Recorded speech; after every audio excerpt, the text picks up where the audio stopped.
क्या आपको मालूम है बिल्लियों से 100 से ज्यादा मुख्तलिफ आवाजें आ सकती हैं, लेकिन कुत्ते 10 के करीब आवाजें बना सकते हैं।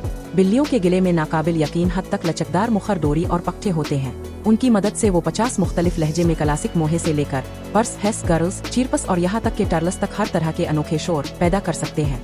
बिल्लियों को हर एक के साथ एक जैसी आवाजें इस्तेमाल नहीं करती हैं। वो सिर्फ इंसानों के लिए खुसूसी आवाजें तैयार करते हैं। मिसाल के तौर पर उनकी माँ को किट जाता है, लेकिन बालिग बिल्लियों को आमतौर पर एक दूसरे से घास नहीं मिलती है, क्योंकि वो जानते हैं कि हम जवाब देते हैं। साइंसदानों का ख्याल है कि बिल्लियों को बहुत सारी आवाजें आती हैं। उनके मिजाज से बातचीत करे, खाना पूछे, प्यार दिखाएं, दूसरों को कमाएं और यहाँ तक के नक्काली आवाजें जिन पर इंसान रद्द अमल जाहिर करता है। कुछ बिल्लियों ने परिंदों को देखते वक्त एक अजीब और गरीब आवाज उठाई, जैसे वो पुरजोश अमायूस हैं। लिहाजा अगली बार जब आपकी बली एक अजीब शोर मचाती है तो याद रखें, ये उनकी 100 से ज्यादा सौती अल्फाज का हिस्सा है। मजीद अजीब और हैरत अंगेज होने के लिए मनी फैक्ट्स को फॉलो करें।